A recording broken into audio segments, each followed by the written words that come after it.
Welcome to the Creative Minds Smart Money podcast, where we turn financial confusion into creative confidence. I'm Samantha Eck, bookkeeper and fractional CFO for creative entrepreneurs. Each week, I'm sharing my financial expertise and actionable strategies to help you build a thriving creative business. Plus, you'll hear from industry experts who bring fresh perspectives on growing your business beyond the numbers. Because building a successful creative business starts with strong financial foundations. Your next chapter starts now. You're listening to the Creative Minds Smart Money podcast. And today's topic is cash flow forecasting. Like I said in the CFO episode, we will be talking about a few of these coming up. So we're going to focus on cash flow forecasting. We're going to talk about profitability. We're going to talk about some common KPIs that creative service providers need to be looking at. And we're also going to talk about the importance of benchmarking. But today we're really going to focus and narrow in on the cash flow forecasting. So cash flow forecasting often gets treated like a chore because why would you want to look at the future when you can just look at what's currently in your bank account? But it's actually one of the most powerful leadership tools you can have as a business owner. And it is such an underrated forecasting report that we need to really just talk about it. So in this episode, I'm going to show you how you can use cash flow to grow, hire, and rest so that you can have complete and total clarity on your business. So cash flow forecasting is different from just bookkeeping because like I've mentioned before and talked about before, bookkeeping is based on what's already happened. So when I'm in there and I'm categorizing it and I'm reconciling and I'm looking at your books, that's everything that has happened in the past. It's not anything that's happened in the future. It is past data that I'm looking at and making sure that it is accurate.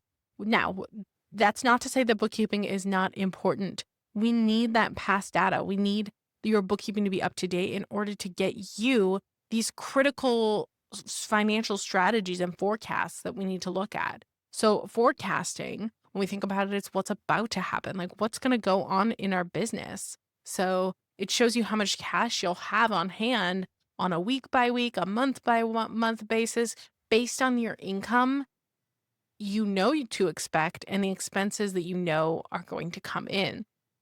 And it's not a perfect report. I will tell you that right now. Forecasting is very volatile. It's very something that based on the information we put in, it's not going to be perfect, but it's more about being prepared than it is about being perfect.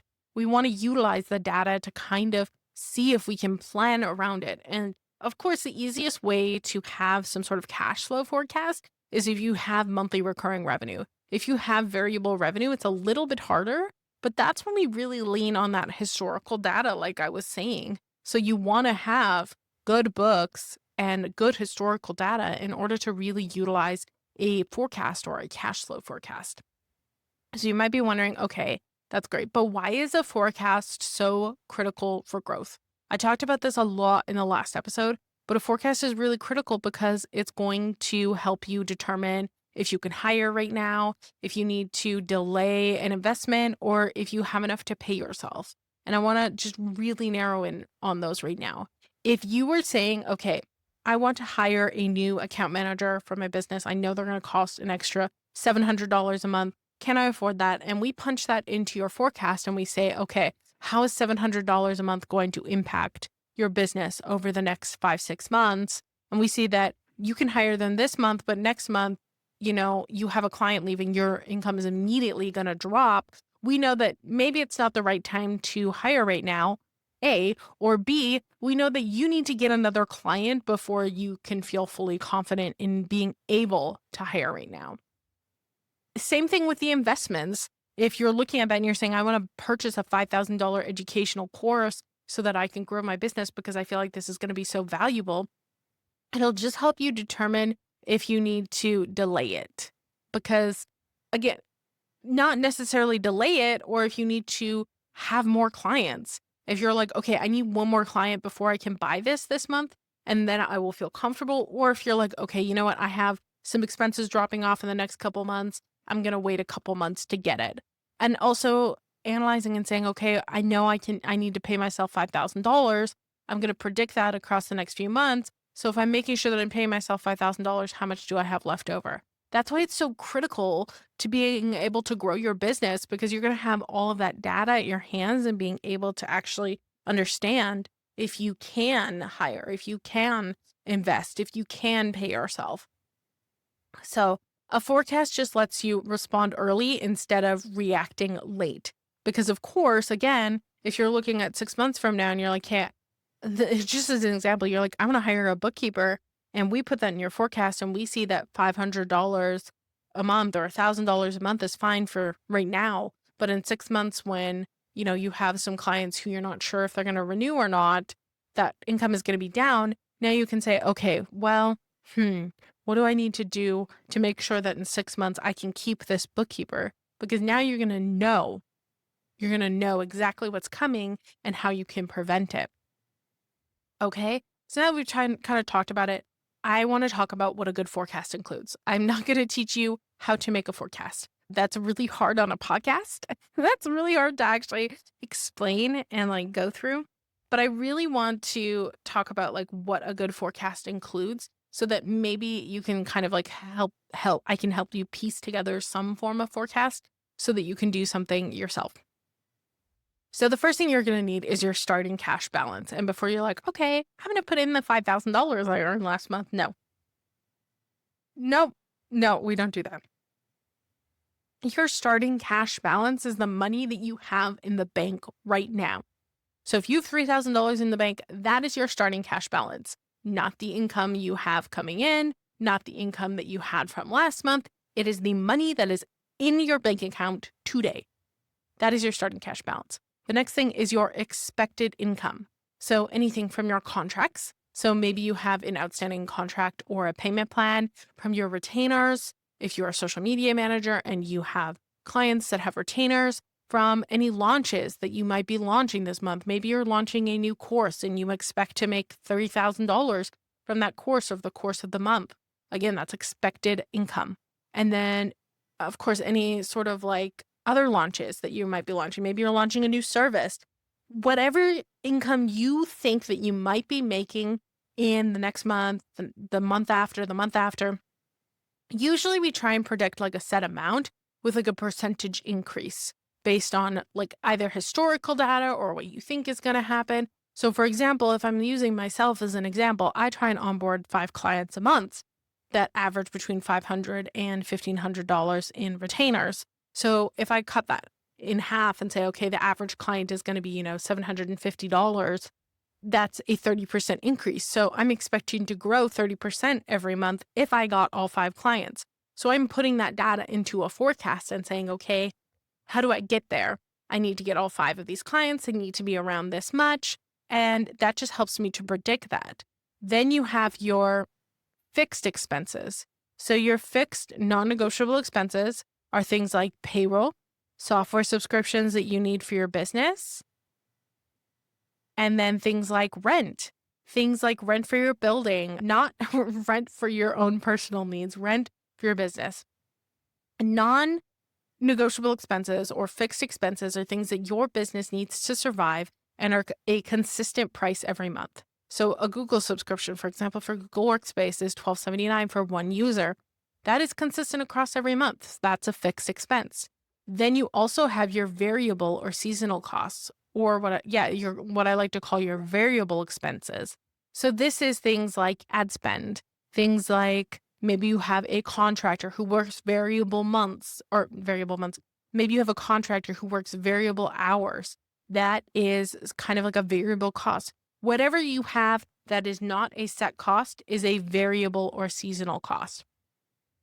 And then at the end of the day, you have your target buffer. So what you need to feel safe. So if we're talking about what I'm talking about with those 3 to 6 months, you want to make sure that that buffer is in there. So with all of this kind of coming into play, we're making sure that we don't drop below that buffer that you've set. Again, a forecast isn't something rigid. I know you might be thinking it's something similar to a budget, but it's not rigid.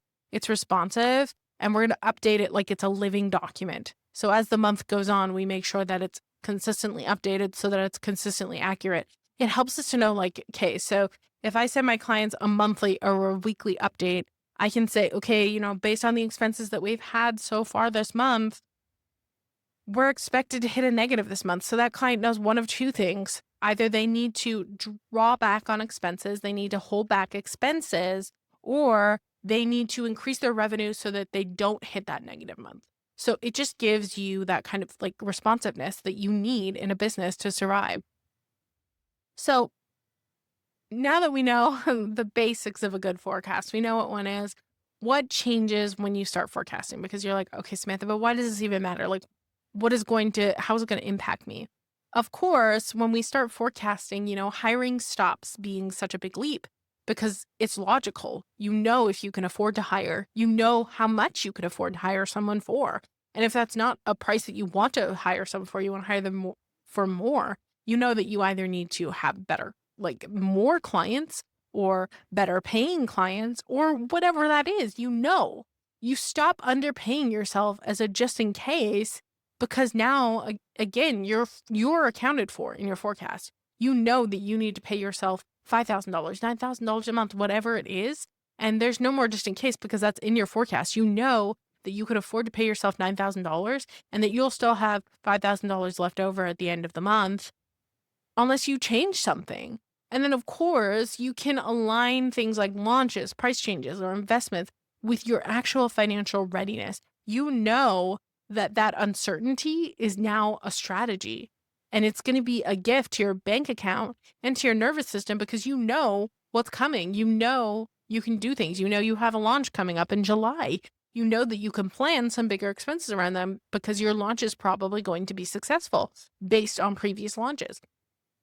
Instead of making a decision just because it feels good or just because you think it might be good, you have now data that backs up that decision and is going to empower you to feel confident about it. You're not going to feel like you can't do it or you don't know, or like you might go into the red this month. You know.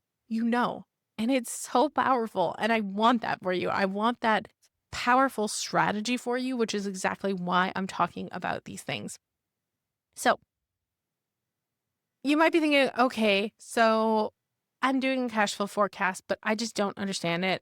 When might you need me?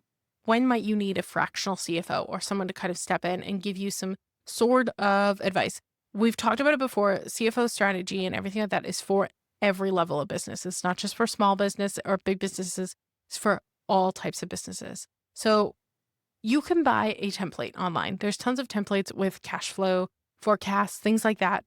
That's great. And I think that it's an amazing starting point for you to just get a template and start forecasting. But what I want you to understand is that most templates don't account for nuances. They don't account for the different income cycles. They don't account for retention rates, and they don't account for the shifting costs. They're expecting you to put in data that you have consistently, but they're not expecting you to really understand what's going on. Now, I can give you a cash flow statement and say, here's your cash flow statement. That is not a forecast. It does not help you with anything. Forecasting isn't just about filling in numbers or looking at numbers. It's about knowing what those numbers mean. It's about knowing that, how the contract labor is going to affect your bottom line. It's about knowing how the revenue is going to kind of feed into the rest of everything. You really want to be able to understand it because we're not just tracking money.